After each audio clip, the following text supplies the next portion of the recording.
तो very warm welcome, आप सभी का बहुत बहुत स्वागत है एक बार फिर आपके अपने यूट्यूब चैनल जियोपोलाइज पे। This is Shipra and this is going to be Majid Hussain की जो सीरीज आपकी चल रही है उसमें चैप्टर 3 जो हम देख रहे हैं, क्लाइमेटोलॉजी पार्ट 2। ओके, तो एज यू ऑलरेडी नो कि पूरी माजिद हुसैन की जो किताब होती है जिसको आप स्टैंडर्ड बुक का दर्जा देते हैं when it comes to geography, and indeed a very reliable book when it comes to the preparation of civil services, whether you are preparing for state PCS or you are preparing ultimately for UPSC, right?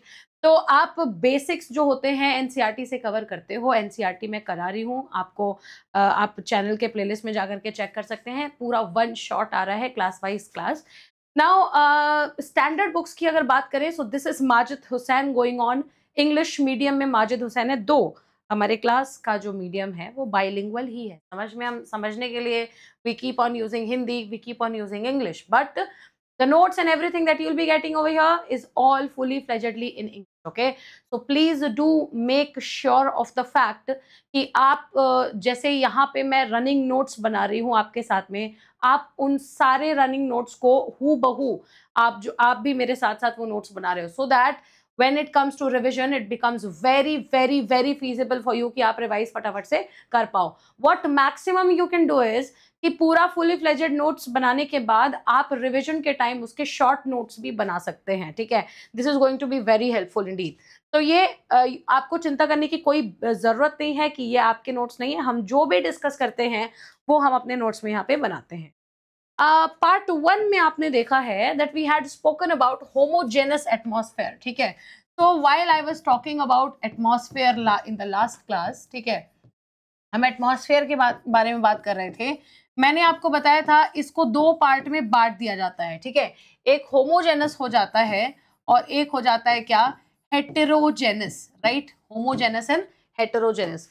और homogeneous के बारे में maximum discussions जो है ना हम लोगों ने कर लिए थे। ये आपका एटमॉस्फेयर हो गया, ये आपका हेटेरोजेनस एटमॉस्फेयर हो गया और ये आपका होमोजेनस एटमॉस्फेयर हो गया। ठीक है, नाउ होमोजेनस एटमॉस्फेयर के बारे में जब जब बात करेंगे मैम, हमें 3 स्फीयर्स के नाम याद आते हैं। ठीक है, द वेरी फर्स्ट जो हम लोगों ने डिस्कस किया था ट्रोपोस्फेयर, है ना? ट्रोपोस्फेयर और उसके ग्राफ को भी डिस्कस किया था। फिर हम लोगों ने डिस्कस किया था स्ट्रेटोस्फेयर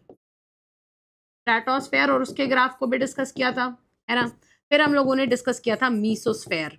ठीक है, मीसोस्फेयर। और आप अब मुझे कमेंट में लिख करके, बहुत प्यारा सा कमेंट लिख करके बताएंगे कि इन तीनों स्फेयर में से ओजोन लेयर कौन से स्फेयर में पाया जाता है। Please mention in the comment box right now, right here, कि इन तीनों लेयर्स में से, इन तीनों स्फीयर्स में से किस स्फीयर में ओजोन लेयर पाया जाता है। बहुत ही ज्यादा बारीकी से हम लोगों ने कल देखा था।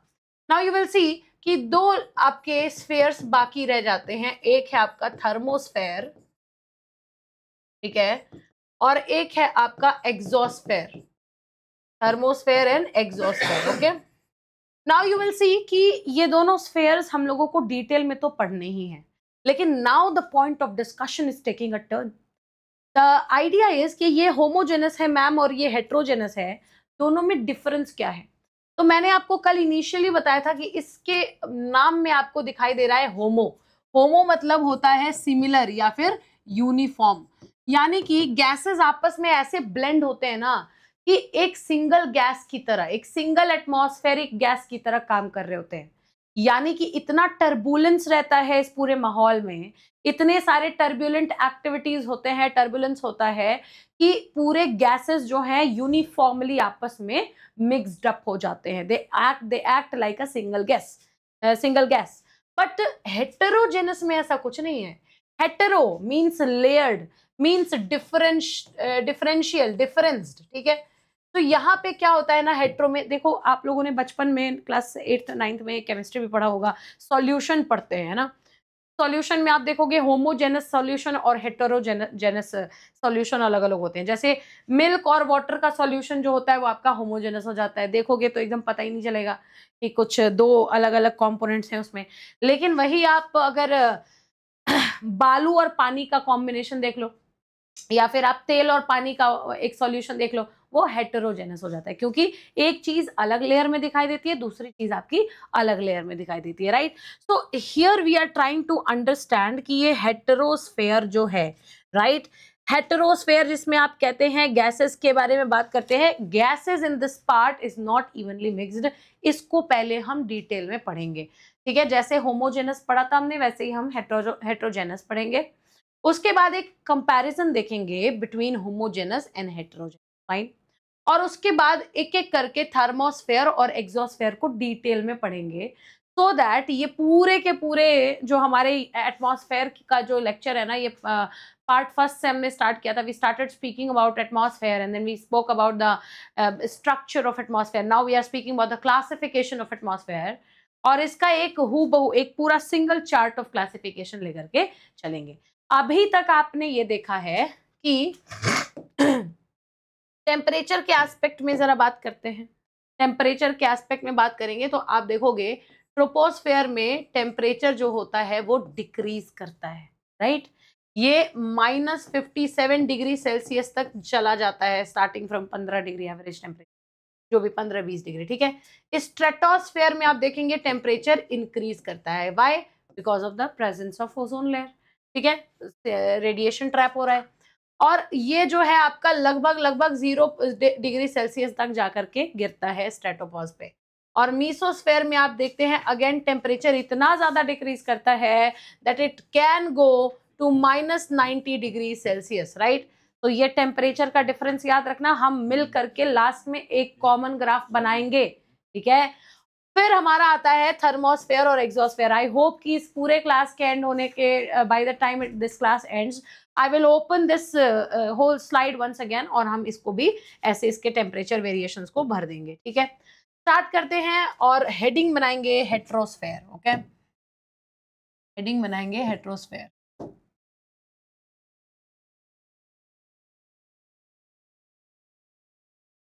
Hetero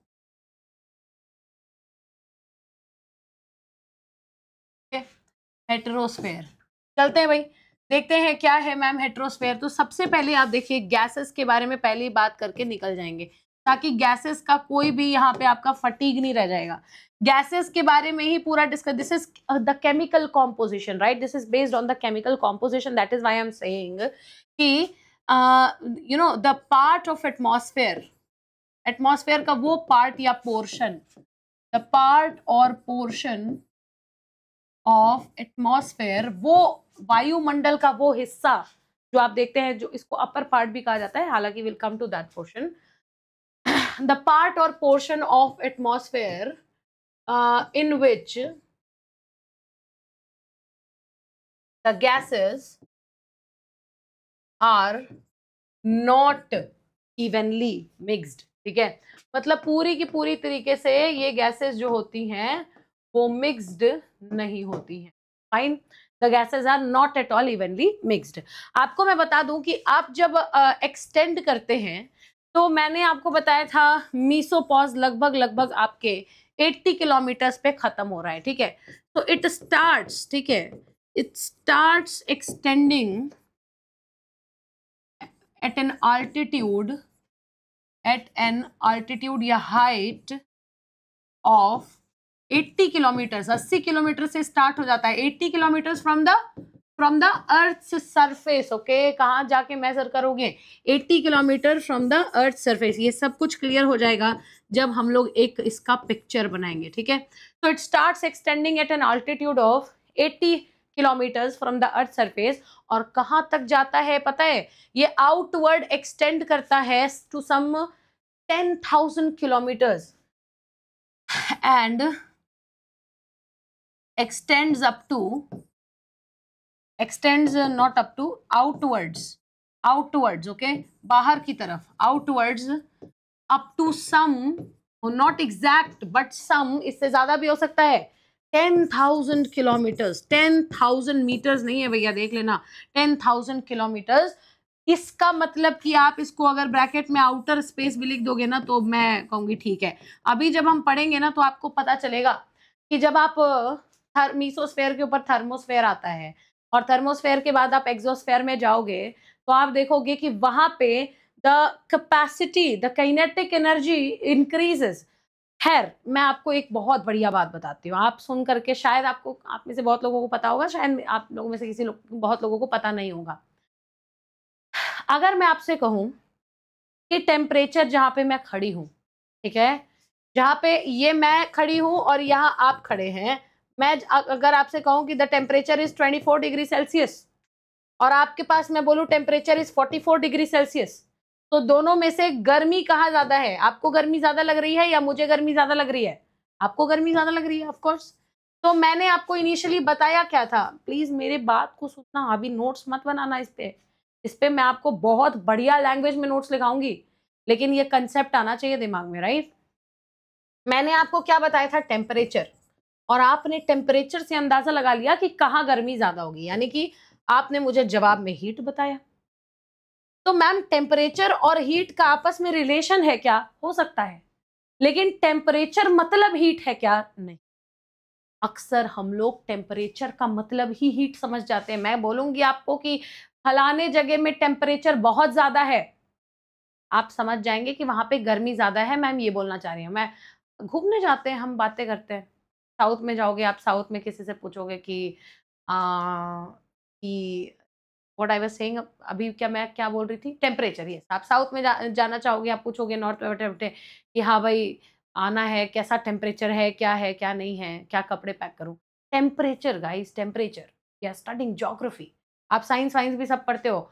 temperature and heat are entirely different things, let me tell you. और ऐसे बहुत सारे एग्जाम्पल्स हैं जहां पे highest of the high temperature होगा ना, लेकिन वहां पे हीट नहीं होगी। ऐसा ही एक एग्जाम्पल आपका थर्मोस्फेयर और एक्सोस्फेयर भी है। एक्सोस्फेयर में टेम्परेचर एक्सीड्स बहुत ज्यादा, लेकिन हीट क्यों नहीं एक्सीड करता है?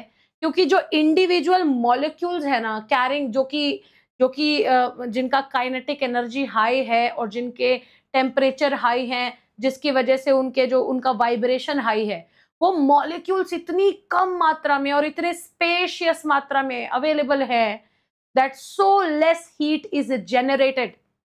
So this is why I am telling you beforehand कि टेम्परेचर और हीट को बिल्कुल भी कोरिलेट करके पढ़ने की जरूरत नहीं है। दो आप जब अर्थ सरफेस की बात करोगे तो ये ट्रू है, ठीक है, टेम्परेचर को आप हीट मान सकते हैं क्योंकि आप अर्थ सरफेस, आपको बताऊं, आप ट्रोपोस्फेयर में खड़े हो, राइट? और troposphere densest of the dense spheres माना जाता है, बहुत डेंस है। The density is very high, the molecules are the individuals are too much. You see the density of out of all the atmospheric layers, troposphere holds the highest density, and because it holds the highest density, when the temperature will rise, it will affect the heat generated. More and more heat will be generated, which is why we tend to discuss temperature in form of heat and heat in the form of temperature. That's true, that's honest. But when you go conceptually, no, this concept doesn't exist, because when you go upwards, when you go, you visit, not visit exactly, when you go you see thermosphere, you see exosphere, things are entirely different. Okay, तो ये सारी चीजें हैं। तो we were saying कि the part and portion of atmosphere in which the gases are not evenly mixed नहीं होते हैं, ये extend करना start करता है altitude of 80 किलोमीटर पे, और कहाँ तक एक्सटेंड करता है? Up to some 10,000 kilometres. ये इसका जो है हेटेरोस्फेयर का, इसी के बीच में आपका थर्मोस्फेयर आएगा, इसी के बीच में आपका वो क्या कहते हैं उसको, एक्सोस्फेयर आकर के एग्जिस्ट करेगा। समझ में आ रहा है ना? तो ये सारी बातें आपकी हेटेरोस्फेयर के बारे में है। नाउ प्लीज अंडरस्टैंड कि ये हेटेरोस्फेयर है ना, इसी को आप अपर पार्ट ऑफ अर्थ एटमॉस्फेयर भी कहते हो, ठीक है? तो कहीं पे भी इसको देखेंगे, you will understand this portion is aka, यानी also known as, this portion is, वैसे तो मैं लिख देती हूँ भाई, तो लोग भी एग्जाम में आका लिख के आओगे ना, तो वो भी नंबर देते समय ऊपर आका ही लिखेगा। This portion is also known as upper part of atmosphere. और please upper part of atmosphere की बात हो तो मीसोस्फेयर को इंक्लूड मत कर लेना, though a little of mesosphere is also included, you can not, हम बता रहे हैं कि यहाँ पे मीसो पॉज हो गया, इट्स नॉट कि काफी एक्यूरेट बता रहे हैं, ठीक है? तो the portion is also known as upper part of atmosphere where there is no uniform mixture of gases. Okay, कोई यूनिफॉर्म मिक्सचर नहीं है आपके गैसेस, ठीक है? ये बहुत इंपॉर्टेंट चीजें हैं, अगर आप ये लाइंस भूल रहे हैं ना तो आप आंसर कंप्लीट नहीं कर पाएंगे। ये जितने भी गैस है मैम, अगर यूनिफॉर्मली मिक्स्ड नहीं है तो कैसे हैं? दे गेट स्ट्रैटिफाइड, ये स्ट्रैटिफाइड है। मतलब कहने का क्या है, instead these gases are stratified, stratified मतलब layered। अभी मैं आपको बना करके दिखाती हूँ। these gases are layered या फिर stratified due to, किस वजह से? due to their molecular weight। ठीक है, अभी तक आप जितने गैसेस देख रहे थे वो सब आपस में घुल मिल जा रहे थे, since their uniform weights, there were uniform composition. लेकिन ऊपर जाओगे ना तो ये गैसेस जो हैं, किसी का मॉलिक्यूलर वेट ज्यादा है, किसी का मॉलिक्यूलर वेट कम है। दैट इज, जो हैवियर गैसेस हैं वो नीचे रहेंगे और जो लाइटर गैसेस हैं दे विल फ्लोट अबव। ठीक है, इसके कहने का मतलब क्या है कि that is the heavier gases lie below and जो आपके लाइटर गैसेस हैं, the lighter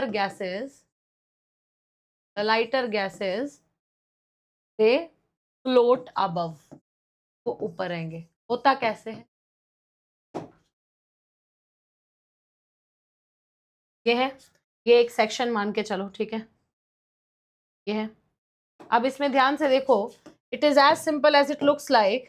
मान लो आपका ये, नॉट मी सो,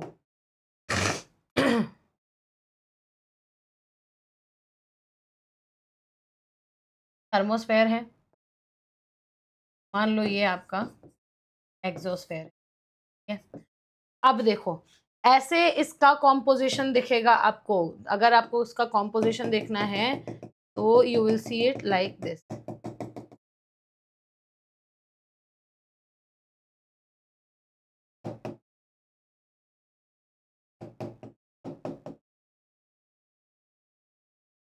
देखो, ये आप देख रहे हैं यहाँ पे नीचे आपको काफी ज्यादा बल्क में चीजें दिखाई दे रही हैं, ऊपर जाते जाते जाते जाते कम हो रही हैं, और ऊपर चली गई तो और भी ज्यादा कम हो गई। कहने का मतलब ये है कि ऊपर फ्लोट करने वाले जो गैसेस हैं, ठीक है, ये वाले जो गैसेस हैं, मिनट, ये वाले जो गैसेस हैं, द फ्लोटिंग गैसेस जो ऊपर हैं वो क्या है? Are light, their molecular weight is light, are lighter. ठीक है, और ये द संक गैसेस जो नीचे हैं, संक गैसेस आर हैवी।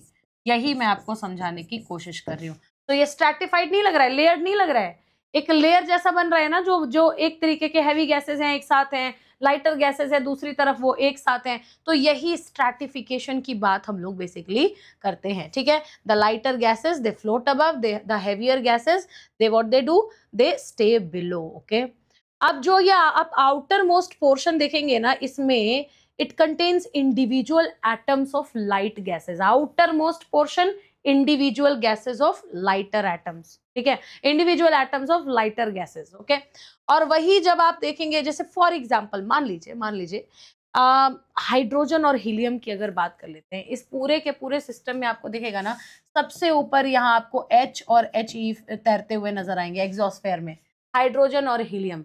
कहने का बस इतना सिंपल सा श्योर शॉर्ट सा मतलब ये है ma'am, what we want to say is कि जो भी हमारे जो लाइटर गैसेस हैं, the outermost portion contains them. ठीक है, so the outermost portion को लिख बिलो भाई, नोट करके लिख लेना। ठीक है, नोट बनाइए हेडिंग में और लिखिए the outermost portion of atmosphere, by default समझ लेना, contains individual atoms of lighter gases। ठीक है, of lighter gases, और इसी में आपको मैं बताऊं, फॉर एग्जाम्पल में हाइड्रोजन और हीलियम मेंशन कर देना भैया, मैं पहले ही बता रही हूँ। ठीक है, तो ये आपका एक पूरा का पूरा स्ट्रैटिफाइड वर्जन है पूरे के पूरे हेट्रोस्फेयर का। यहाँ पे अगर आप चाहें तो इसको अंडरलाइन भी कर सकते हैं, known as the upper part of atmosphere where there is no uniform mixture of gases. The gases are stratified, मतलब layered due to their molecular weight. ठीक है, lighter gases they float above, heavier gases they lie below, and this is what you can show, right? So this is how you see heterosphere के बारे में जब बात कर रहे हैं, the part and portion of atmosphere is in which the gases are not evenly mixed. It starts extending at an height of at an altitude of 80 kilometers and stretches above, ऊपर जाते जाता है, outwards ऊपर जाते जाएगा, कहाँ तक, लगभग approximately 10,000 kilometers, as long as you see there is this starting of outer space. And some molecules, my dear friends, some gases also they escape the atmosphere of earth, they go into the outer space. ठीक है, ये जानना आपका important था, समझ में आ रहा है ना? नाउ थोड़ी बहुत बात अगर इसके बारे में चर्चा करें, थोड़ी बहुत और बात, वैसे तो अब तक आपको समझ में आ गया होगा, इतनी बार मैंने बोल दिया है कि हेट्रोस्फेयर जो है मिक्सचर ऑफ गैसेस नहीं है, even mixture, uniform mixture of gases नहीं है, बल्कि it is stratified, it is layered version of gases, it is not evenly mixed. तो अब सबसे बड़ी बात यह है दैट हेट्रोस्फेयर की अगर बात करें, इसके कुछ रीजन्स होते हैं, उसकी बात करें तो इसका क्या है भाई, हेट्रोस्फेयर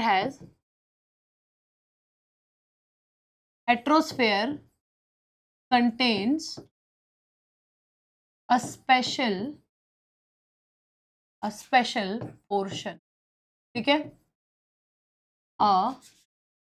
थर्मल रीजन, और इसी थर्मल रीजन को आप क्या कहते हो, आप कहते हो थर्मोस्फेयर. ओके, प्लीज ध्यान से देखना, बहुत ही ज्यादा इंपॉर्टेंट है. लास्ट टाइम मैंने आपको ये इंपॉर्टेंस वाली बात बताई थी स्ट्रैटोस्फेयर में, जहां पे ओजोन लेयर इसका स्ट्रैटोस्फेयर का पार्ट था. एक और बहुत अच्छा लेयर हमारे हेट्रोस्फेयर में आपको देखने के लिए मिलेगा. With in the thermosphere you will see, with in the thermosphere एक और होता है फंक्शनल लेयर. अ फंक्शनल लेयर एग्जिस्ट्स, ठीक है, और इस फंक्शनल लेयर को पता है क्या कहते हैं, इसको कहते हैं आयोनोस्फेयर. बच्चे हमेशा कंफ्यूज हो जाते हैं, आयोनोस्फेयर इज इन मीजोस्फेयर या फिर ozone layer is in mesosphere, thermosphere. Please ये छोटे छोटे सिली मिस्टेक्स आपको करने ही नहीं है. ये जो दो आपको दिख रहे हैं ना, ये दोनों बहुत ही ज्यादा इंपॉर्टेंट लेयर्स हैं.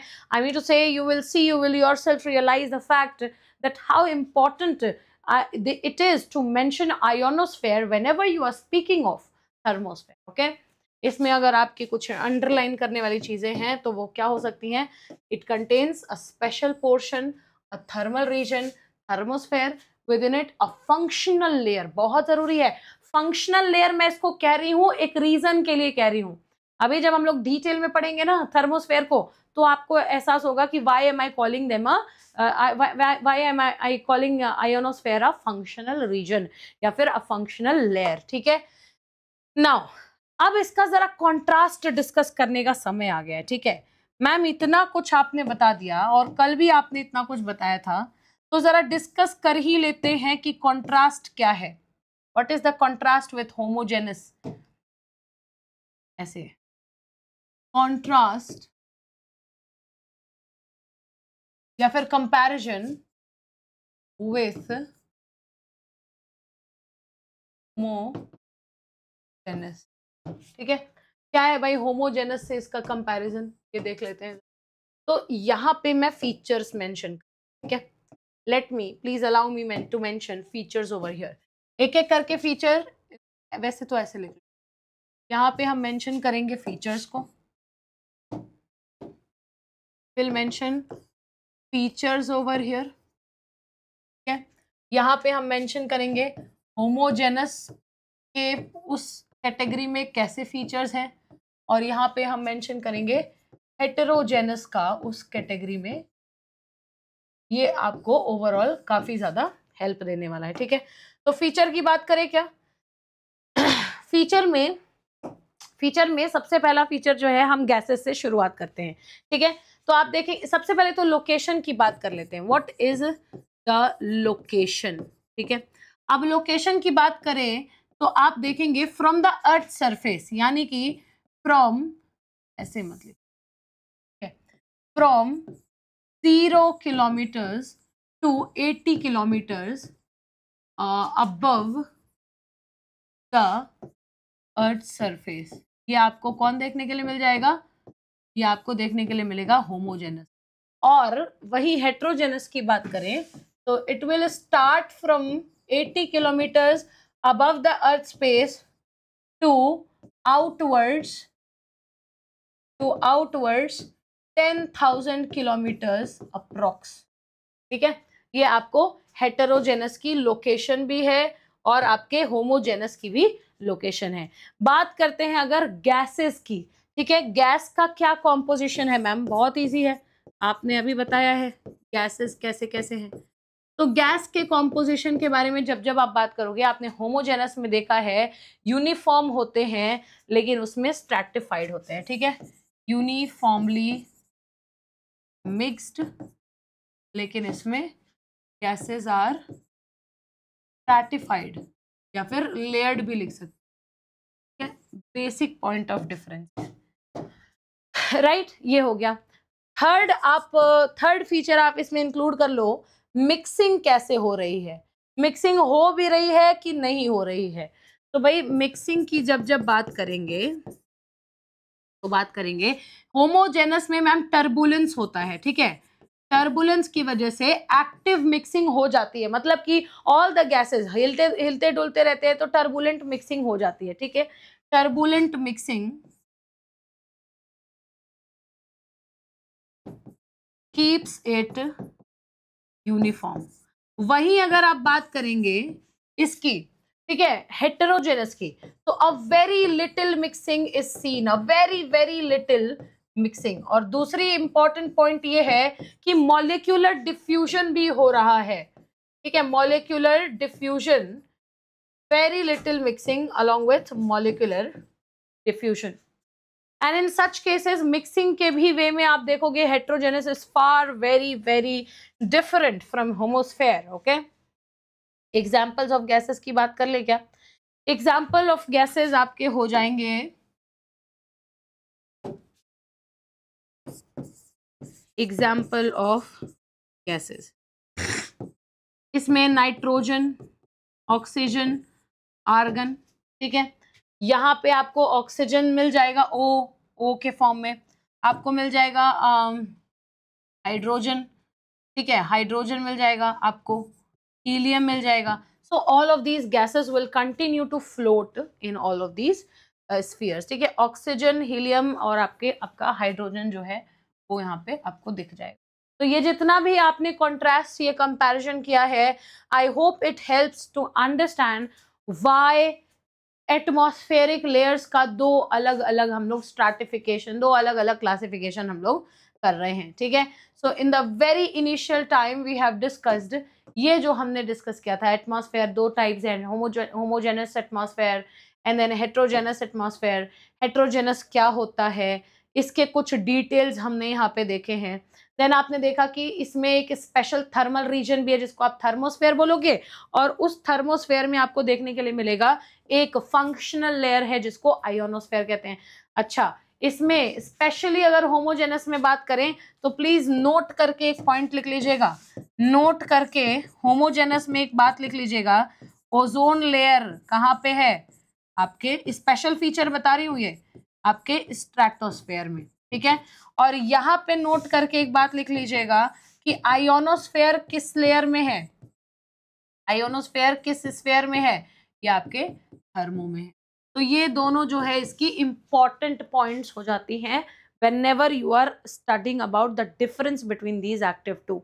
Okay, so now let us start talking about, तो अब I hope अब आपको समझ में आया है हेटेरोजेनस का क्या है पूरा हिसाब किताब।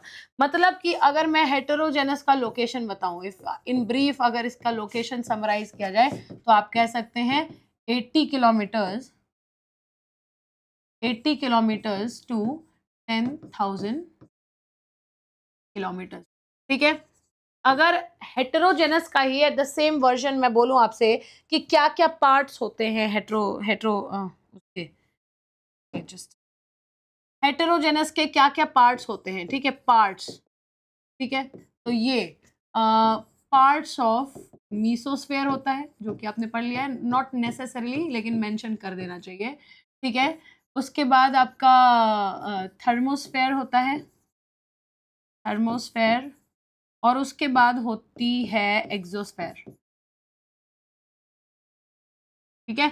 थर्मोस, ये पार्ट्स, ये लोकेशंस, ये मैं क्रिस्प में आपको बता रही हूँ so that you keep remembering it, okay.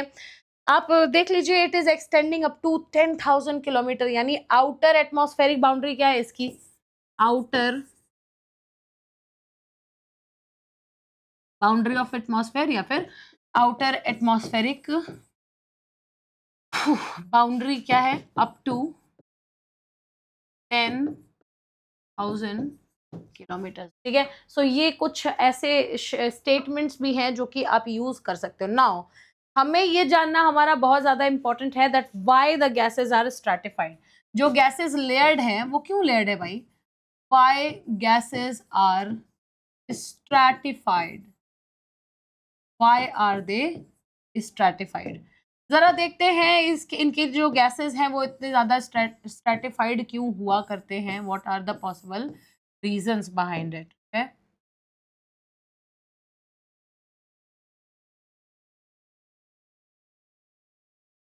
Why the gases are stratified?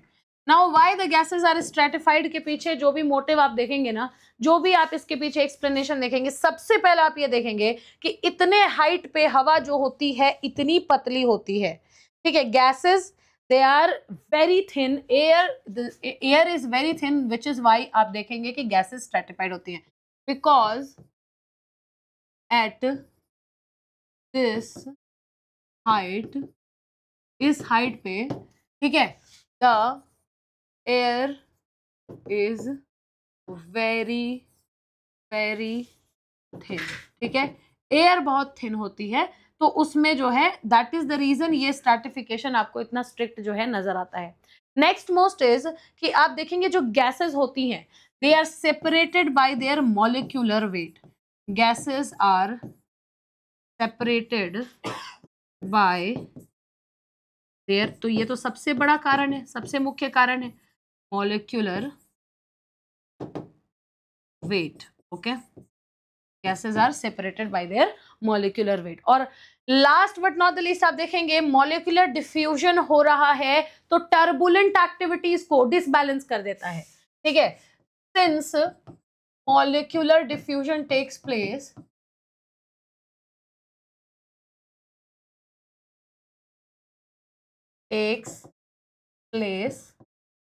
it dominates and disbalances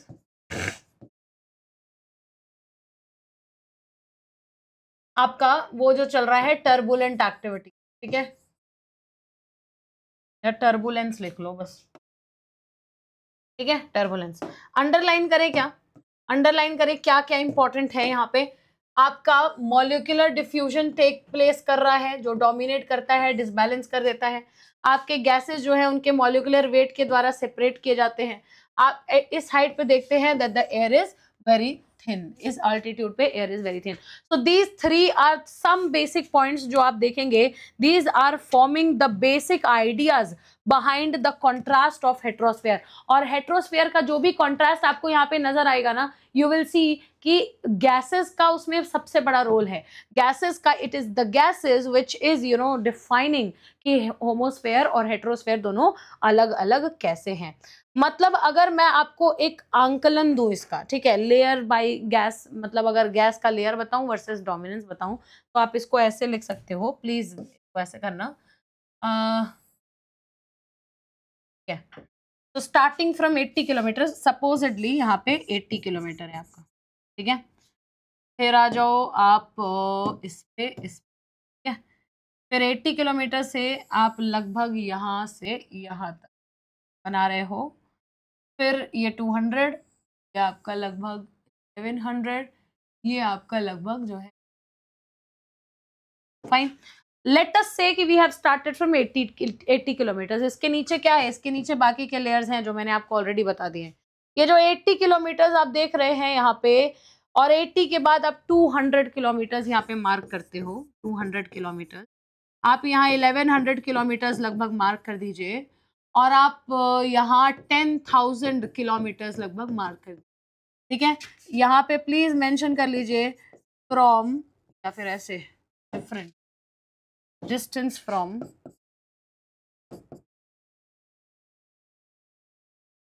surface range, right. Range क्या है, उल्टा ही लिखा है, खुश हो रही थी। डिस्टेंस फ्रॉम, ठीक है, ये सरफेस से जो है ऐसे आपका डिस्टेंस बढ़ता जा रहा है, ये वो है। और आप इसमें डोमिनेंस अगर देखेंगे ना, I don't like this,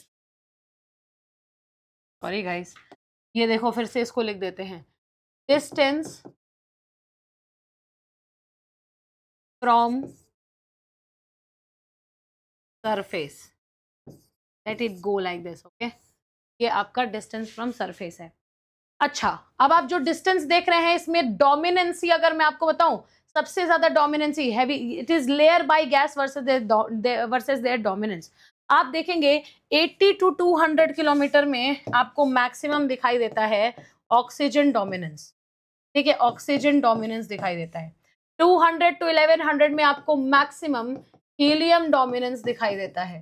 and later on when you will see, इसके बाद अगर आप ऊपर जाते हैं तो you will see not only a mixture but थोड़ा सा हाइड्रोजन का डोमिनेंस ज्यादा हो जाता है। अदरवाइज ऐसा नहीं है कि हीलियम यहाँ है नहीं, we are talking about the dominance hydrogen.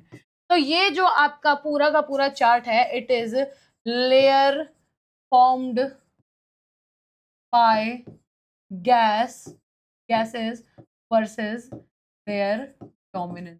तो ये आप एक जो है एक आंकड़ा लगा सकते हैं कि कैसे स्ट्रैटिफिकेशन हो रहा है। गैसेस तो सारे रहेंगे, लेकिन थोड़ा थोड़ा डोमिनेंस जो रहेगा किसी एक गैस का ज्यादा रहेगा, राइट।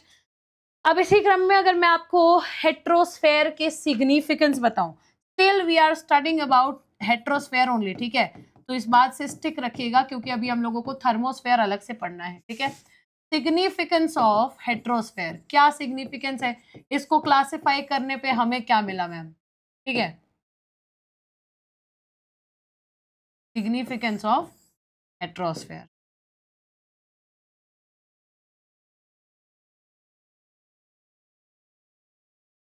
फाइन। क्या सिग्निफिकेंस है मैम, सबसे पहला सिग्निफिकेंस जो मैं आपको बताऊं, हेट्रोस्फेयर में आप देखेंगे क्योंकि थर्मोस्फेयर एक्सोस्फेयर की बात चलती है, it is very important for the satellite orbits, ठीक है। तो इंपॉर्टेंट रीजन, इंपॉर्टेंट लेयर्स, और आप ऐसे करके लिखना thermosphere and exosphere, important layers for satellite orbiting, ठीक है। अभी और सैटेलाइट ऑर्बिटिंग को धीरे धीरे जब हम एक्सोस्फेयर पढ़ेंगे तो मैं आपको बताऊंगी, थर्मोस्फेयर पढ़ेंगे तो मैं बताऊंगी कि लोअर अर्थ ऑर्बिट में जाने वाले सैटेलाइट्स या फिर आपका इंटरनेशनल स्पेस स्टेशन कहाँ घूम रहा है, ठीक है, ये है। उसके बाद आप देखेंगे कि जो आयोनोस्फेयर थर्मोस्फेयर में होता है उससे रेडियो कम्युनिकेशन में काफी ज्यादा हेल्प मिलती है, ठीक है। आयोनोस्फेयर जो कि एक पार्ट है थर्मोस्फेयर का, ठीक है, plays an essential role in radio comms या फिर इन रेडियो कम्युनिकेशन, ठीक है। ये रेडियो कम्युनिकेशन में काफी ज्यादा इंपॉर्टेंट पार्ट प्ले करता है। आपको बता दूं, स्पेस क्राफ्ट की जब री एंट्री होती है ना, तो वो यहां से बहुत ज्यादा इफेक्ट होती है। It affects the reentry of spacecraft, ठीक है, एयरक्राफ्ट मत लिख देना, reentry of spacecraft due to low air density. Low air density होने के वजह से स्पेसक्राफ्ट जब वापस से री एंटर करता है एटमॉस्फेयर में तो सबसे ज्यादा इम्पैक्टेड यहीं पे हेट्रोजेनस एटमॉस्फेयर में होता है। आपके क्लाइमेट और स्पेस वेदर स्टडीज में इस लेयर का बहुत बड़ा हाथ है, ठीक है। हेल्प्स नहीं, हेल्प मत लिखो, relevant, relevant in climate studies as well as space, space related जो वेदर स्टडीज होती है, स्पेस वेदर, ठीक है, वेरी मच रेलेवेंट। तो सिग्निफिकेंस जो आप यहाँ पे देख रहे हैं हेट्रोस्फेयर का, जरा if you allow me to like underline the important things. सबसे पहले तो आप इसमें क्लाइमेट स्टडी को अंडरलाइन कर लो और स्पेस वेदर स्टडीज को, जो अगर पॉइंटेड फॉर्म में लिखना है, ठीक है। अफेक्ट्स द री एंटरिंग ऑफ स्पेस क्राफ्ट, ठीक है। जो आपका आयोनोस्फेयर है वो आपके रेडियो कम्युनिकेशन में बहुत हेल्प करता है, और ये इंपॉर्टेंट लेयर है सैटेलाइट ऑर्बिटिंग के लिए भी, ठीक है। आपका हेट्रोस्फेयर, उसके सिग्निफिकेंस के बारे में बात कर रहे हैं। आई होप यहां तक चीजें आपको समझ में आ गई होंगी। And now let us immediately my friends jump on to our next topic, जो इसी के अंतर्गत हमें पढ़ना है, a part of heterogeneous atmosphere, that is thermosphere. Thermosphere को जरा डिटेल में कवर करेंगे। यू विल सी बहुत बार क्वेश्चंस आ जाते हैं, अननोटिस टॉपिक है, अननोटिस चला जाता है, lot of times it is asked and then you are like एकदम you don't know, you have no idea, right. क्योंकि हमने कैसे पढ़ा होता है कि एटमॉस्फेयर के क्या क्या कॉम्पोजिशन है, 5 हैं, ट्रोपोस्फेयर, स्ट्रेटोस्फेयर, मीसोस्फेयर, आपका क्या कहते हैं, थर्मोस्फेयर और एक्सोस्फेयर, और बस हो गया। आयोनोस्फेयर कहाँ आ रहा है, ओजोन लेयर कहाँ आ रहा है, वो सब हम छोड़ देते हैं या फिर कंफ्यूज हो जाते हैं, ठीक है। जब हम थर्मोस्फेयर की बात करेंगे दोस्तों, तो आप जानते हैं ऐसा रीजन, ठीक है, जो आपके एटमॉस्फेयर में है, रीजन इन अर्थ्स एटमॉस्फेयर, जो कहां से कहां तक एक्सटेंड करता है, that starts at an altitude of 80 kilometre, क्योंकि हेट्रोजेनस जो है 80 किलोमीटर से स्टार्ट हो रहा है ना, at an altitude of 80 kilometres from the earth surface, और कहां तक स्ट्रेच करता है, and extends up to 480 kilometre, ठीक है। लगभग ये जो है ये 480 किलोमीटर तक अपने आप को एक्सटेंड करते हैं। आपको ये 80 किलोमीटर से लेकर के 480, यानी लगभग आपको जो ये पूरा का पूरा 400 का डिफरेंस दिख रहा है, इस 400 किलोमीटर में थर्मोस्फेयर का आपको इम्पैक्ट नजर आएगा, ठीक है। आप देखेंगे it is a thermal region, एक थर्मल रीजन है एसोसिएटेड विथ हीट, टेम्परेचर के फॉर्म में बोल रहा है। It is a thermal region that contains, बहुत इंपॉर्टेंट पॉइंट है, ठीक है, ना हो तो इसको नोट बना के लिख लेना। It is a thermal region that contains a functional layer. क्या नाम है उस फंक्शनल लेयर का, बताओ मुझे फटाफट। अ functional layer called ionosphere. Let's be very particular with the fact, ionosphere, ठीक है, आयोनोस्फेयर, ठीक है। अब इसी पूरे क्रम में आप देखेंगे ये जो फंक्शनल लेयर है, इसको भी धीरे धीरे हम डिफाइन करेंगे, ठीक है। ये इस लेयर में होता क्या है ना, कि गैस मॉलिक्यूल्स जो होते हैं वो शॉर्ट वेव सोलर रेडिएशन को क्या कर देते हैं। मैं अब आपको टेम्परेचर वाला कॉन्सेप्ट बता रही हूँ। थर्मोस्फेयर में होता क्या है कि जो गैस मॉलिक्यूल्स हैं वो शॉर्ट वेव सोलर रेडिएशन को एब्जॉर्ब करते हैं, ठीक है। और जब वो एब्जॉर्ब करते हैं तो आप देखेंगे कि हाई टेम्परेचर जेनरेट हो रहा है, ठीक है। तो it has an extremely high temperature, किसके पास, आपके थर्मोस्फेयर के पास, एक्सट्रीमली हाई टेम्परेचर जेनरेटेड, किस वजह से जेनरेट हो रहा है, generated due to the gas molecules, ठीक है, due to the gas molecules that absorb, जो एब्जॉर्ब कर लेते हैं, that absorb short wave solar radiation, short wave solar radiation. और ऐसे इफेक्ट्स में आपको देखने के लिए मिलेगा कि what ever the short wave solar radiations you will see, it will not only increase the temperature, वैसे तो it was supposed to increase heat also, लेकिन क्योंकि यहाँ पे मैंने आपको बताया कि density plays a very big part, right? तो density ही नहीं है, जो गैस मॉलिक्यूल्स हैं, जो इंडिविजुअल मॉलिक्यूल्स हैं, वो काफी कम है, right? The number of the number of individual gaseous molecules is very very low, which brings us to the conclusion, which brings us to the fact कि जितना टेम्परेचर हाई हो रहा है उसके हिसाब से जितना हीट हमें लग रहा है कि हाई हो रहा होगा वो हो ही नहीं रहा है, राइट? उतना हीट हाई नहीं हो रहा है. Why? Because of the low density, because of the low availability of individual gaseous molecules, right? तो ये और स्पेशियस जो आपका वो है, स्पेशियस क्या कहते हैं उसको, स्ट्रेचिंग के वजह से भी आप देखेंगे डेंसिटी कम है, and which is why you see कि यहाँ पे आपकी जितनी जो टेम्परेचर होता है उतना बेसिकली उतना हीट जनरेट होता नहीं. वैसे अगर टेम्परेचर की बात करूं तो up to 1200 degree Celsius, 2200 degree Fahrenheit, ठीक है? इसको भी मेंशन कर लो.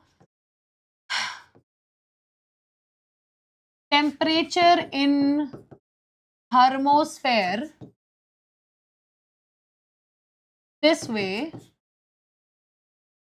rises extremely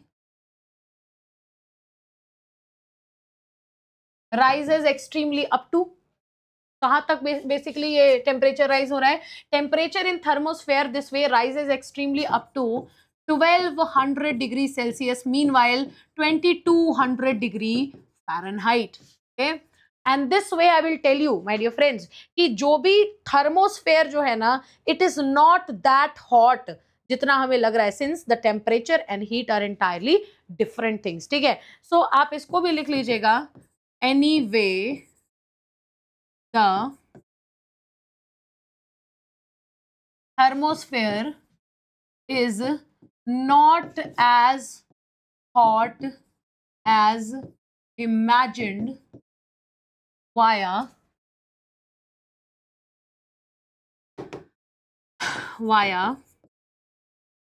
its temperature figure. Temperature figure जो है उसके द्वारा आप इमेजिन कर लोगे उतना गर्म नहीं होता है, ठीक है? और क्यों नहीं होता है? Since heat and temperature are two different things. तो अब आप मुझे बताइए कि अगर क्लास के बहुत स्टार्टिंग में मैंने आपको आर, पहले लिख लेती हूँ, आर टू डिफरेंट थिंग्स. अगर क्लास के वेरी स्टार्टिंग में मैंने आपको नहीं बताया होता कि ऐसा भी कुछ होता है, राइट? अगर मैंने आपको नहीं बताया होता, अगर मैंने आपको एग्जांपल नहीं दिया होता कि जैसे धरती पे है, हम लोग बैठे हुए हैं, खड़े हुए हैं, टेम्परेचर पूछ रहे हैं, टेम्परेचर से हीट बता दे रहे हैं, लेकिन ऐसा हर जगह नहीं होता है. Both of these terms are entirely different from each other. तो आप मुझे बताइए, आप किताब में देखोगे कि ऐसा कुछ एक्सप्लेन करने की कोशिश की जा रही है, it will never come into existence in your mind. आपके दिमाग में बैठेगा ही नहीं. Which is why it is very important to seek guidance even in the standard books, right? तो इसलिए मैं बता रही हूं, जितनी भी चीजें हम यहाँ पे मेंशन कर रहे हैं, जितनी भी चीजें हम यहाँ पे लिख रहे हैं, ये सब आपके नोट्स में होना चाहिए. Moment one when you will have to explain this point in mains exam, ऐसा नहीं है कि मेंस में पूछना नहीं है. I regularly keep reflecting questions आपके सामने. Why? Because it is being asked in the mains. You have to, you are supposed to write answers about it, but you feel lack of words. हम कैसे explain करें what we know, right? This is the biggest problem. Region in Earth's atmosphere that start, कहाँ से start होता है? Altitude of 80 kilometre, और कहाँ तक जाता है? Extends up to 480. मैं आपको underline करके भी दे रही हूँ ताकि आप blue black से लिख रहे हो, आप ऐसे underline करो. Thermal region है that contains a functional layer जिसको ionosphere कहते हैं. Extremely हाई टेम्परेचर होता है, जनरेट होता है. Why? Because the gas molecules they absorb short wave solar radiation, ठीक है? और दिस वे टेम्परेचर जो होता है rises extremely up to 1200 degree Celsius या 2200 degree Fahrenheit. Anyway, thermosphere is not as hot as imagined via its temperature figure, since heat and temperature are two different things. इनको नहीं भी underline करोगे चलेगा, लेकिन not as hot as imagined is important, right? तो ये आपका पूरा का पूरा थर्मोस्फेयर बताएं। इनिशियली जो आप थर्मोस्फेयर के बारे में आपको सबसे पहले पता होना चाहिए वो ये सारी बातें हैं। If you know all of these things about thermosphere तो आगे चल करके चीजें आपके लिए वे बहुत ही ज्यादा आसान हो जाती हैं। Why? Because all of it is somehow relatable to this point only.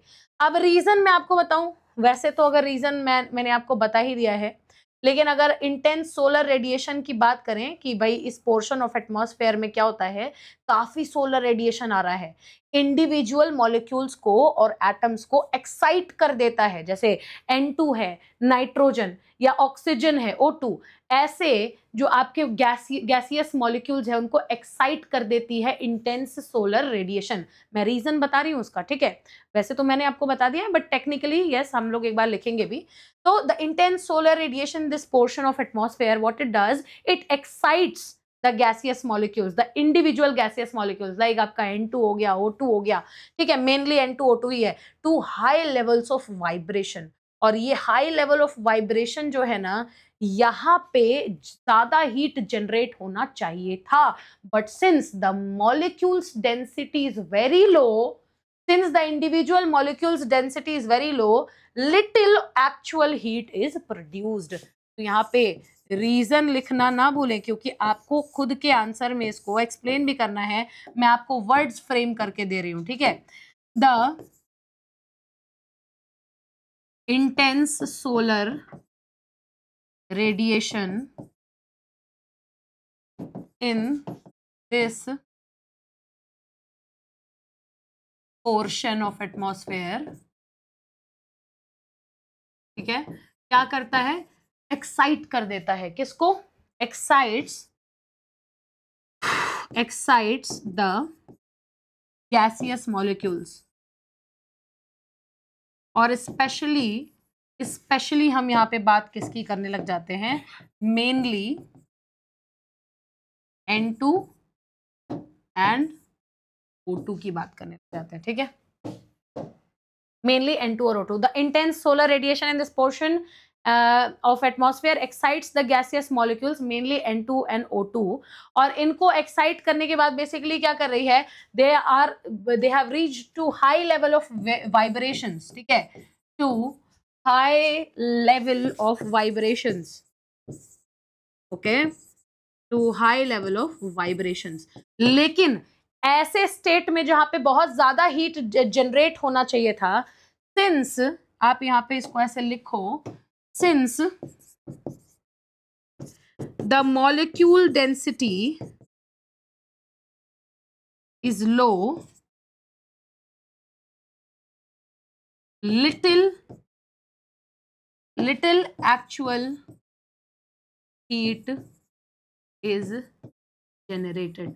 As easy as this. देखो कितना इजी था लिखना, कितना इजी है लिखना, है ना, लेकिन समझना बहुत बड़ी मतलब चिंता का विषय है। समझ में आपको आना चाहिए, हालांकि आई हैव अंडरस्टूड, आपको समझ में अभी तक आ गया होगा, since we are sensing it, इतने लंबे समय से इसी के इर्द गिर्द हम हर एक तरीके से इसको समझने की कोशिश कर रहे हैं। तो आई होप ये चीजें आपको क्लियर हो गई होंगी। नाउ प्लीज अंडरस्टैंड, इसका जो हीटिंग है ना आपके लोअर एटमॉस्फेयर में, जो कि अर्थ सरफेस के पास जो हीटिंग होती है वो डिफरेंट होती है, क्योंकि greater number of molecules are there.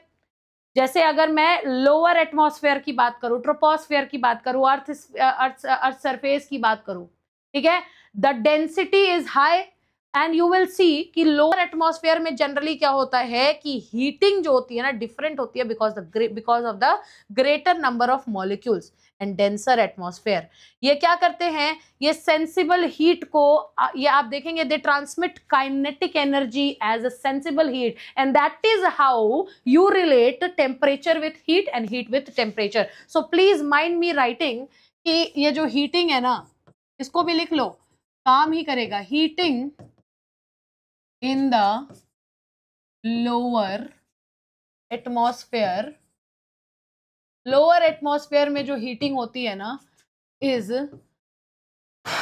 Different due to denser atmosphere, वहां एटमॉस्फेयर डेंसिटी ज्यादा है, denser atmosphere, and greater number of molecules, and वही बात है, ग्रेटर नंबर ऑफ मॉलिक्यूल्स की बात करो, ठीक है, greater number of molecules, right. तो हीटिंग ऐसे केस में जो है होती है ना, वो डिफरेंट हो जाती है। आप देखेंगे कि it what it does is it transmits kinetic energy as a sensible heat, ठीक है।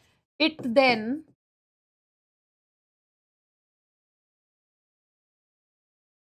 ट्रांसमिट काइनेटिक एनर्जी जो आपके ऊपर वाले लेयर्स में भी बन रहा है ना, लेकिन सेंसिबल हीट नहीं बन पा रहा है, सेंसिबल हीट नहीं बन पा, it then transmits kinetic energy into sensible heat. Sensible heat का मतलब क्या होता है मैम?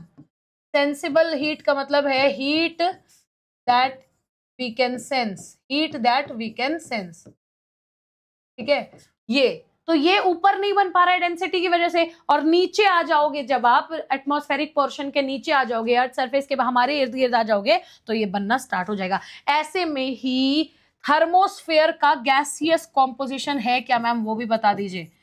कौन कौन से गैसेस से मिल करके बना हुआ है, what is the gaseous composition of thermosphere? तो भाई ये तो जानना बहुत ही जरूरी है, the gaseous composition of thermosphere. Yes, आप देखेंगे गैसियस कॉम्पोजिशन में सबसे पहले तो आप समझ जाइए कि पूरा का पूरा जो है आपका थर्मोस्फेयर है ना, इट हैज डोमिनेंट गैसेस। जैसे कि लोअर थर्मोस्फेयर की अगर बात करें, ठीक है, थर्मोस्फेयर में थोड़ा सा लोअर पार्ट, उसका लोअर थर्मोस्फेयर में आपको देखने के लिए मिलेगा the presence of N2 and O2, the dominance of N2O2, ठीक है। वहीं आप अगर अपर थर्मोस्फेयर में आप देखेंगे तो डोमिनेंट पार्ट्स आपको क्या देखने के लिए मिलेंगे, ठीक है। Upper atmosphere not atmosphere, upper thermosphere में आप जब देखते हो तो आपको देखने के लिए मिलेगा hydrogen and helium being the most dominant. इसको लिख लेना भाई, यहाँ पे ये डोमिनेंट गैसेस हैं, ठीक है, डोमिनेंट गैसेस हैं। और ये भी यहाँ पे भी लिख लेना, डोमिनेंट गैसेस ये भी हैं, और डोमिनेंट गैसेस आपके ये भी हैं। इसी गैसियस कॉम्पोजिशन में मैं आपको बताऊं, एयर बहुत थिन है, लो डेंसिटी का है, और गैसेस जो हैं अपने मॉलिक्यूलर वेट से स्ट्रैटिफाइड है, यानी कि the air is very thin, बहुत पतली हवा है, and with low density. Second of all is gases are stratified या फिर layered. Gases are stratified या फिर लिख सकते हैं इसको layered, ठीक है। gases are stratified या फिर layered due to नहीं gases are stratified layered according to molecular, ठीक है। बस ये हम लोगों को गैस के बारे में, ये हम लोगों को ये आपके थर्मोस्फेयर के बारे में इतनी चीजें समझनी, ठीक है। अंडरलाइन कर देंगे। हीटिंग की बात कर रहे हैं, लोअर एटमॉस्फेयर में डिफरेंट होती है due to what, denser atmosphere and greater number of molecules. फिर क्या करती है, very important, transmits kinetic energy into sensible heat. और उसके बाद आप कॉम्पोजिशन देख लो, N2O2 है आपका, उसके बाद हाइड्रोजन और हीलियम है आपके, उसके बाद एयर, वेरी थिन एयर है आपका, लो डेंसिटी है आपकी, स्ट्रैटिफाइड या फिर लेयर्ड गैसेस हैं due to molecular weight. As easy as this, ये आपका पूरा का पूरा थर्मोस्फेयर का पार्ट है। इसी थर्मोस्फेयर में आपको दिखाई देगा आयोनाइजेशन भी होता है। आयोनाइजेशन क्या होता है मैम? आयोनाइजेशन या आयोनोस्फेयर के बारे में फटाफट से देख लेते हैं कि क्या है कॉन्सेप्ट, इससे पहले कि ये खत्म हो। आयोनाइजेशन देखो, या तो आयोनाइजेशन लिखो या तो आयोनोस्फेयर देखो। मैं बार बार कह रही हूं कि ये एक फंक्शनल लेयर है, ठीक है। तो फंक्शनल लेयर से मेरा मतलब क्या है, what do I exactly mean when I say it is a functional layer? This is what I have been trying to explain you. इसी को, इसके फंक्शंस को जरा एक्सप्लेन करते हैं, ठीक है। तो फंक्शनल लेयर इसको कह रहे हैं। आयोनाइजेशन और आयोनोस्फेयर, आप देखेंगे कि थर्मोस्फेयर का एक पार्ट होता है जिसमें सोलर अल्ट्रावायलेट रेज जो होते हैं ना, वो गैसेस को आयोनाइज करते हैं। आयोनाइज यानी कि उसको आयंस में ब्रेक ऑफ करते हैं। Electrons are then kicked off out of the gases, ठीक है। तो आप देखेंगे a functional, what is it actually, it is a functional layer या फिर पार्ट ऑफ थर्मोस्फेयर, ठीक है, which in which solar ultraviolet rays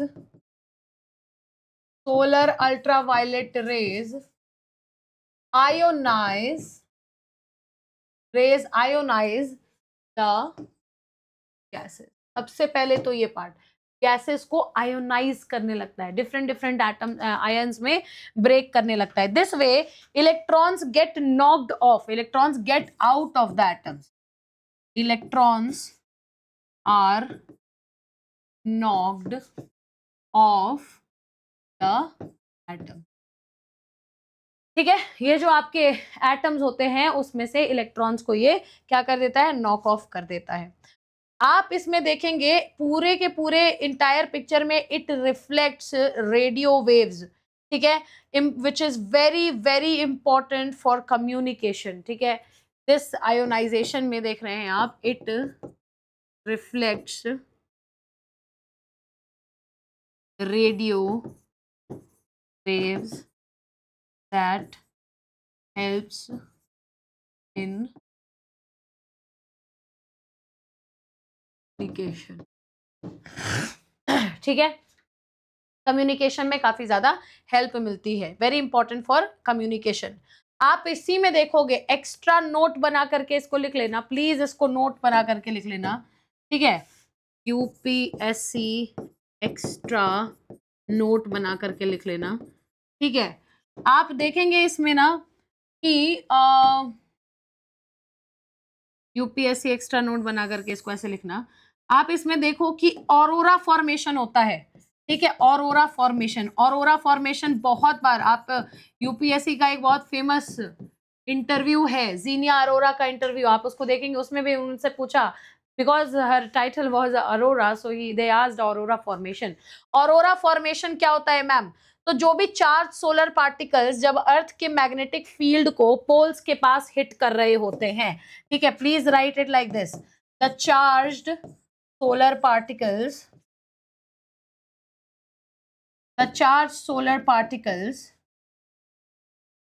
हो गया ना, particles hit the Earth's magnetic field near poles.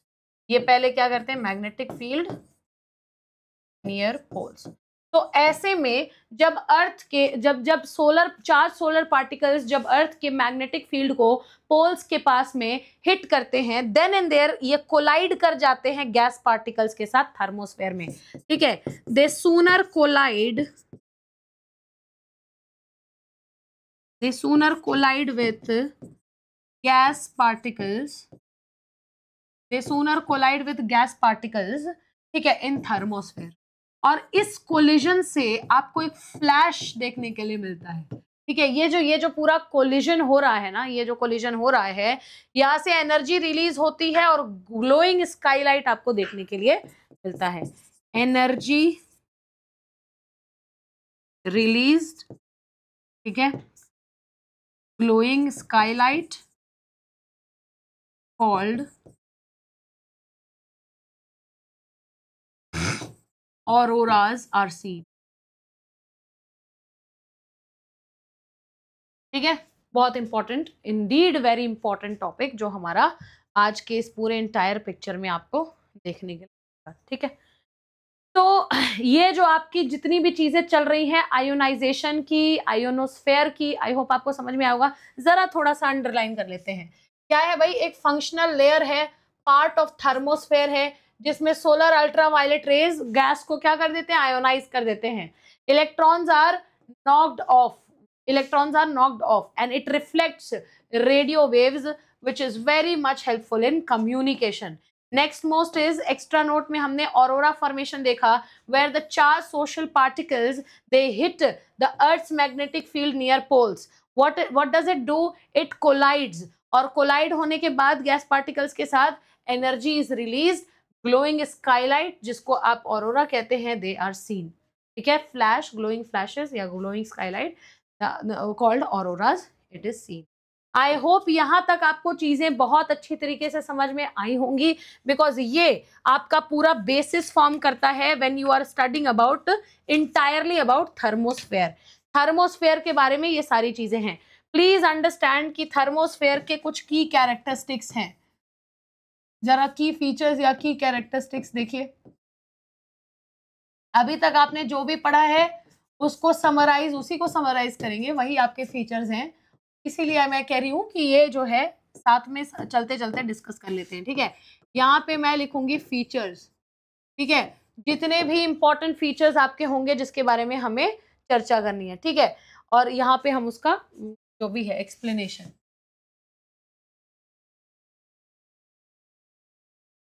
सबसे पहले बताइए, सबसे पहले let us talk about ionosphere का प्रेजेंस. क्या है भाई आयोनोस्फेयर का presence, the presence of ionosphere. You will see कि इस पूरे के पूरे आयोनोस्फेयर के प्रेजेंस से आप क्या कैरेक्टरिस्टिक्स ले जाते हैं कि जो भी आयोनाइज्ड पार्टिकल है, ठीक है, ये जो थर्मोस्फेयर है इट कंटेन्स आयोनाइज्ड पार्टिकल्स जो कि रेडियो वेव्स को रिफ्लेक्ट करते हैं. इसका यही प्रेजेंस, इसका यही इंपॉर्टेंस है. ठीक है, तो it contains ionised particles that reflects radio waves important for comms या communication लिखो. comms तो खैर शॉर्ट फॉर्म में लिखो और communication. ठीक है, then again आयोनोस्फेयर का प्रेजेंस हो गया. The ultimate the next feature is high temperature का क्या कॉन्सेप्ट है मैम? इसका जो हाई टेम्परेचर है उसका क्या कॉन्सेप्ट है, क्यों आ रहा है हाई टेम्परेचर? तो आप जानते हैं सोलर रेडिएशन क्या करेगा, एब्जॉर्ब कर लेता है. It absorbs solar radiation and particles gain kinetic energy. बस दैट्स इट. ठीक है, it absorbs solar radiation and while particles gain kinetic energy particles gain. ठीक है, इसके तीसरे फीचर में आप लिख लीजिए फटाफट से. हाई टेम्परेचर हो गया, आयोनोस्फेयर प्रेजेंस हो गया. सैटेलाइट का क्या है भाई? तो जो लोअर पार्ट है ना सैटेलाइट्स, देखो जो लियो आप जिसको कहते हैं, ठीक है, satellites, the lower portion is utilised for lower earth orbit, जिसको आप कहते हो LEO satellite. Lower earth orbit satellites में इनके जो है इनके रेगुलेशन में बेसिकली यूज होता है. ठीक है, तो सैटेलाइट पॉइंट ऑफ व्यू से भी इंडीड बहुत इंपॉर्टेंट लेयर है. Let us talk about the fourth feature that is aurora. और मैं आपको ऑरोराज में नाम भी बता रही हूँ, ऑरोराज में नाम लिख लीजिएगा. प्रीलिम्स में बहुत ही ज्यादा बेहद इंपॉर्टेंट ये टॉपिक आपका बन सकता है. ऑरोराज में दो तरीके के ऑरोराज आप देखेंगे. एक होता है नॉर्दर्न लाइट, नॉर्दर्न और जो हो रहा है, और एक जो साउदर्न पोल्स के पास हो रहा है. ठीक है, तो ये जो ऑरोराज हैं, जो नॉर्दर्न लाइट वाले ऑरोराज हैं, नॉर्दर्न लाइट, इसको आप बोलते हो ऑरोरा बोरियालिस. ठीक है, बोरियालिस. और दूसरा जो आप जिसको सदर्न लाइट बोलते हो उसका नाम होता है ऑरोरा ऑस्ट्रियालिस. प्लीज इसको अच्छे से लिख लेना, सेव कर लेना अपने दिमाग में, अपने नोट्स में, बहुत ही ज्यादा इंपॉर्टेंट है. ठीक है, and last feature last feature अगर मैं आपको बताऊं तो स्पेस शटल, यानी कि लोअर थर्मोस्फेयर में आपके स्पेसेस भी ऑपरेट किए जाते हैं, तो स्पेस शटल के लिए भी बहुत ज्यादा इंपॉर्टेंट है। स्पेस शटल क्या है? It operates in lower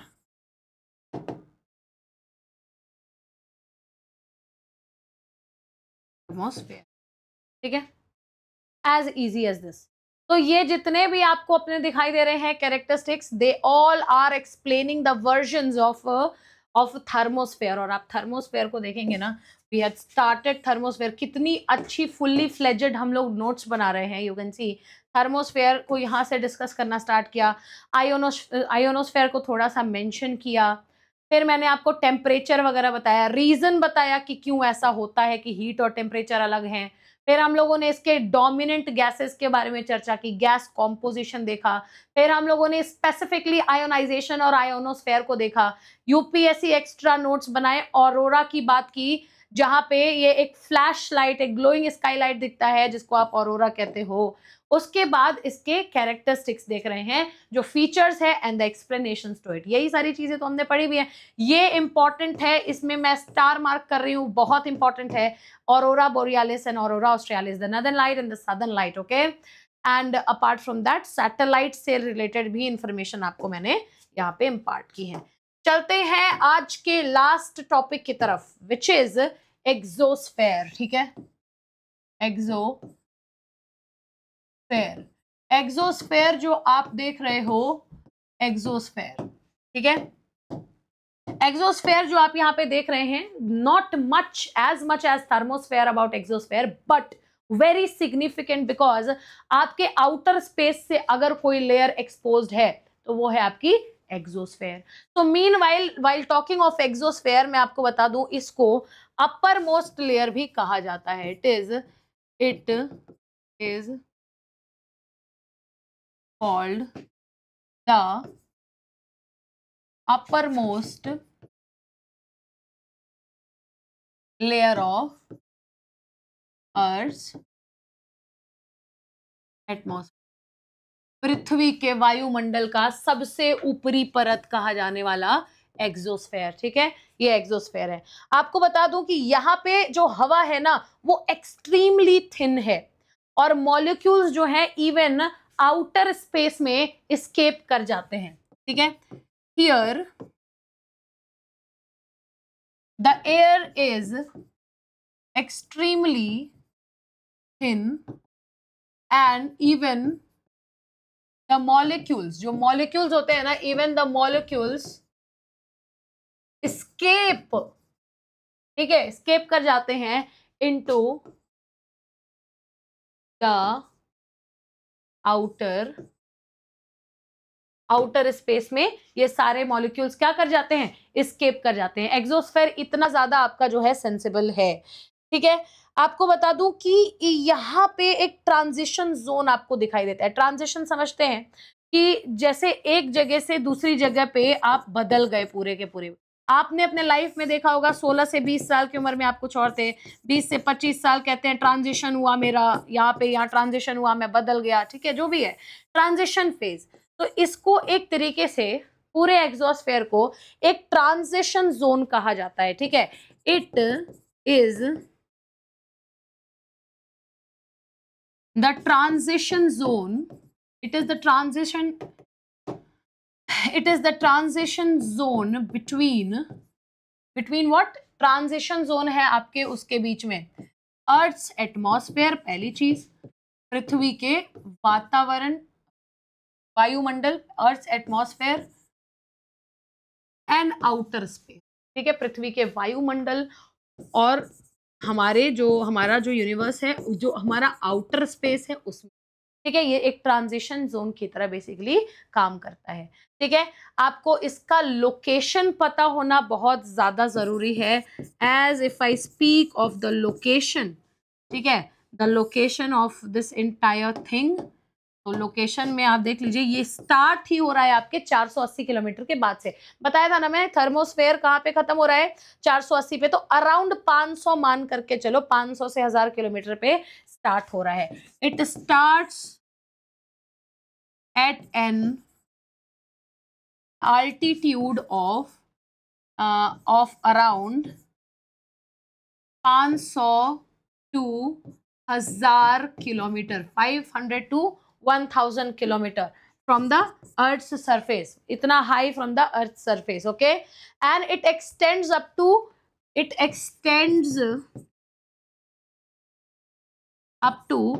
10,000 kilometres और मोर, इससे ऊपर भी हो सकता है। यहां तक अपने आप को लिमिट करके नहीं रखना है, ठीक है? Since we are talking about outer space, it can extend even more. There is no clear upper boundary. Please write it, note करके इसको लिख लो, इसको जो है नोट करके लिख लो। There is no clear upper boundary, no clear upper boundary of exosphere, ठीक है? एंड दिस इज हाउ, ये नोट करके आपने लिखा है, इंपॉर्टेंट होना चाहिए। And this is how you define exosphere.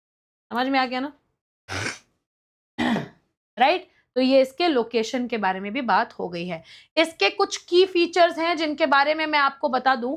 सम की फीचर्स ऑफ एक्सोस्फेयर, इसके कुछ की फीचर्स के बारे में लिखेंगे।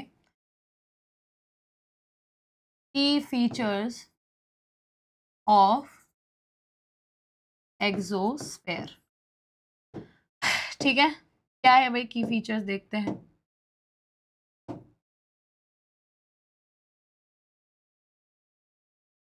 क्या है की फीचर्स मैम, बताते हैं मैम। देखो, सबसे पहले तो इसका की फीचर है एक्सोस्फेयर का एयर डेंसिटी, मतलब एयर डेंसिटी नियरली वैक्यूम की तरह होती है, ठीक है?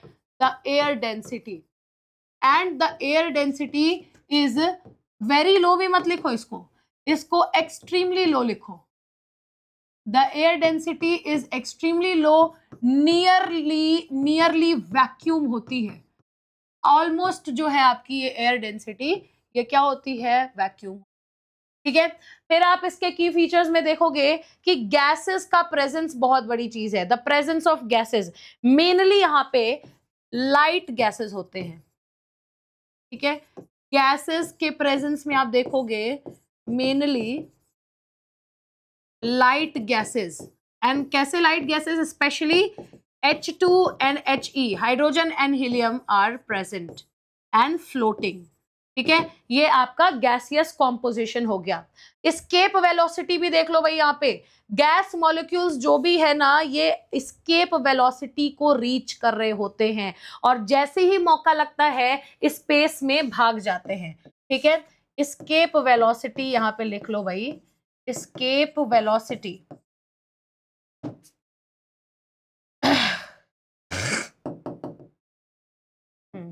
molecules tend to achieve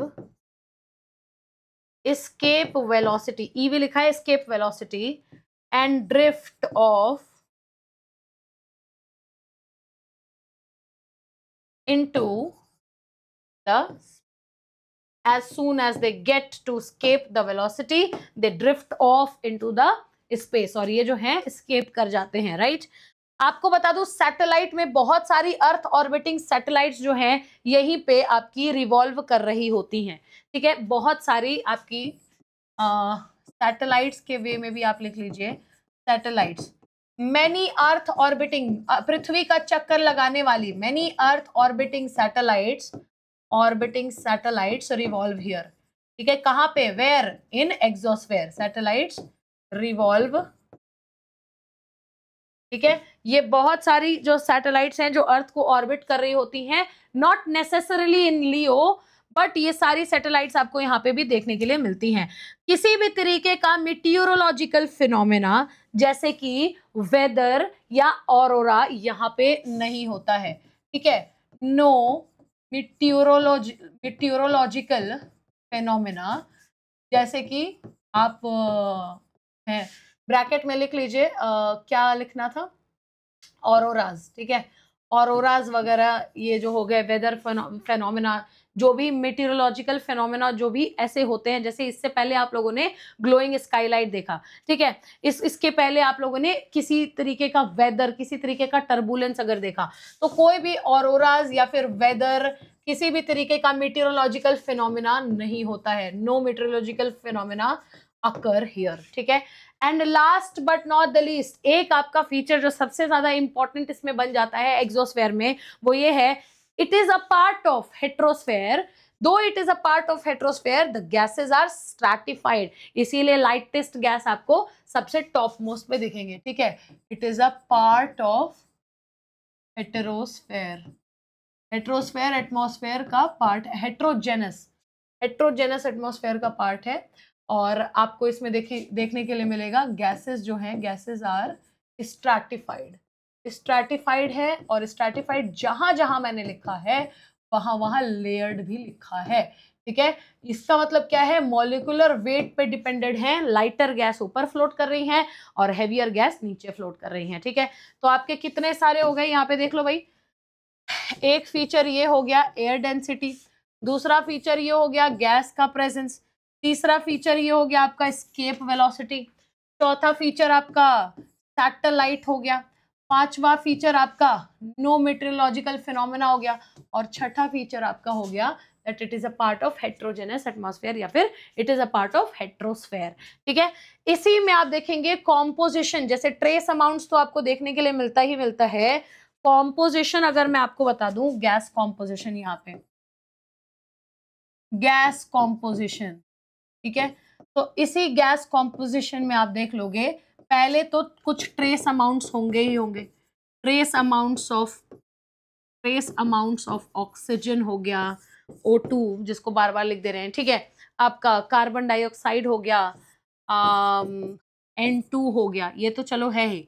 heavily आपको देखने के लिए मिलेगा लाइटर गैसेस, ठीक है, जैसे कि हीलियम एंड हाइड्रोजन, मोस्टली आपको हीलियम देखने के लिए मिलेगा और आपको हाइड्रोजन देखने के लिए, और hydrogen being at the top most, ये सबसे ज्यादा एस्केप वेलोसिटी वगैरह का सारा चक्का जो है ना, वो हाइड्रोजन का ही बेसिकली होता है। यहाँ टेम्परेचर इतना हाई होता है लेकिन फेल्ट नहीं हो रहा है, why, because of lack of density and particles, ठीक है। आप इसको मेंशन कर सकते हैं that here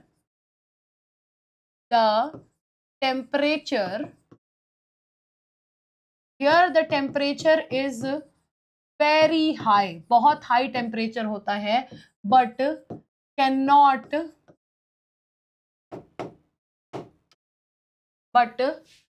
not be transmitted into sensible heat. Sensible heat में नहीं आ सकता है, sensible heat due to lack of particles and density and less density and lesser density, ठीक है। ये आपका इंपॉर्टेंट पॉइंट है, ये सब आपके एग्जोस्फेयर को डिफाइन कर रहे हैं। कोई इंपॉर्टेंट इम्प्लीकेशन एप्लीकेशंस भी है क्या यहाँ पे? बिल्कुल है, कुछ ऐसे लिख लेना जरा, इंपॉर्टेंट एप्लीकेशंस जो आपसे प्रीलिम्स में अनडाउटेडली पूछा जा सकता है। इंपॉर्टेंट एप्लीकेशंस, ठीक है, ये आपका we are towards the last phase of the class, और आप इसको प्लीज इसको अच्छे से लिख लीजिए। इंपॉर्टेंट एप्लीकेशंस, आपने देखा है कि जितने भी स्पेस वर्ल्ड में जितने भी रिसर्चेस होते हैं, जो भी जीपीएस लगाया जाता है वेदर और कम्युनिकेशन सैटेलाइट्स के लिए, ठीक है, तो यही रीजन है जहां पे लगाया जाता है। This is the reason, exosphere is the region for GPS, weather या फिर एंड सैटेलाइट कम्युनिकेशन, ठीक है। तो ये एक बहुत ही ज्यादा इंपॉर्टेंट रोल भी प्ले कर रहा है this way in the space market, ठीक है। और कुछ इंपॉर्टेंट एप्लीकेशंस हो सकते हैं क्या मैम? कुछ स्पेस मिशंस जो होते हैं इसी लेयर से बेसिकली पास कराए जाते हैं। Some space missions are passed through this layer, इस लेयर से पास किए जाते हैं। और सबसे इंपॉर्टेंट एक और है मैम, जो आप मेंशन करना शायद भूल नहीं गई, I was saving it for later, ISS। ठीक है, ISS क्या है? International space station. ठीक है, इंटरनेशनल स्पेस स्टेशन काफी ज्यादा चर्चे में है आजकल। ठीक है, तो इंटरनेशनल स्पेस स्टेशन जो है वहां पे भी it orbits just below the exosphere, मतलब थर्मोस्फेयर में कर रहा है but just some inches of exosphere, so it is also orbiting, it orbits just below the, क्या कहते हैं उसको, just below the exosphere। ठीक है, तो ये आपके इंपॉर्टेंट एप्लीकेशन है। तो this way we have come to an end. हम लोगों ने देखा है, इसको अंडरलाइन कर लो। ठीक है, कुछ स्पेस मिशंस होते हैं, इंटरनेशनल स्पेस स्टेशन हो गया, temperature is very high, can not be transmitted into sensible heat due to lack of particles and lesser density. ठीक है, ये सारी की सारी चीजें जो है आपकी क्या हो गई, ये इंपॉर्टेंट एस्पेक्ट्स आपके हो गए क्या कहते हैं एटमॉस्फेयर के। और स्पेसिफिकली अगर बताऊं हेटेरोजेनस, तो अब आप ये देखिए जरा इस स्लाइड पे वापस चलेंगे और देखेंगे क्या लिखना चाहिए मुझे यहाँ पे। थर्मोस्फेयर में क्या हो रहा है मैम, टेम्परेचर बहुत ज्यादा एक्सीड कर रहा है और एक्सोस्फेयर में उससे भी ज्यादा एक्सीड कर रहा है, but no heat as such. No heat तो नहीं हो सकता, खैर लो हीट, यहाँ पे हीट बहुत कम है और यहाँ पे एक्सट्रीमली लो हीट है। ठीक है, तो मैंने कहा था we will return to this topic, यहाँ से जहां से हमने शुरू किया था, atmosphere, heterogeneous and homogeneous we have already completed. Chapter 3 climatology part 2 मैं आपको एक बार दिखा देती हूँ क्या क्या देखा है हमने। एटमॉस्फेयर में होमोजेनस देख लिया था, हेटेरोजेनस देख लिया है। हेटेरोजेनस को स्टार्टिंग में डिफाइन किया, इसके बारे में थोड़ी बहुत चीजें समझी हैं, इसके बारे में समझा कि थर्मोस्फेयर इसमें ही है और उसी थर्मोस्फेयर में एक फंक्शनल लेयर आयोनोस्फेयर भी है। होमोजेनस से थोड़ा कंपैरिजन किया तो थोड़ी सांस में सांस आई मैम कि ठीक है हम सही डायरेक्शन में पढ़ रहे हैं। इसके बारे में कुछ बेसिक आइडियाज लिया है, उसके बाद बताया है कि गैसेज इसमें मिक्स क्यों नहीं होती हैं, स्ट्रैटिफाइड क्यों होती हैं, राइट। हम लोगों ने इसके पिक्चर के माध्यम से देखा है कि डोमिनेंट गैसेस और कितने कितने डिस्टेंस पे ये गैसेस अवेलेबल हैं। सिग्निफिकेंस क्या है, हेट्रोस्फेयर को पढ़ने का कोई आइडिया जो है, सिग्निफिकेंट आइडिया क्या है। और हेट्रोस्फेयर में then we jump into thermosphere, जहां पे हम लोगों ने आयोनोस्फेयर की जो है बातें करी हैं, थोड़ी बहुत इसके बेसिक्स पढ़े हैं, रीजन पढ़ा है that why is it so that यहाँ पे हीट जनरेट ही नहीं हो रही है ज्यादातर, बल्कि टेम्परेचर हाई होता जा रहा है। गैशियस कॉम्पोजिशन देखा हमने, इसका क्या है, आयोनाइजेशन और आयोनोस्फेयर को अच्छी तरीके से देखा। Aurora formation very important topic, I have been telling you. इसके की कैरेक्टरिस्टिक्स को देख करके मैंने यहाँ पे इसको भाई इंपॉर्टेंट घोषित किया है, aurora borealis, aurora australis, and then we have jumped on to exosphere. इसको आप upper most layer of earth atmosphere कहते हो। ठीक है, uppermost layer of Earth's atmosphere, here the air is extremely thin। ये सारे इसके फीचर्स बताए हमने, और ये escape भी कर जाता है, इसके escape velocity के बारे में भी पढ़ा है। इसको ट्रांजिशन जोन कहते हैं, ये भी बताया है। Starts at altitude of 500 to 1000 kilometres, extends up to 10,000, लेकिन 10,000 पे हम अपने आप को लिमिट नहीं कर सकते।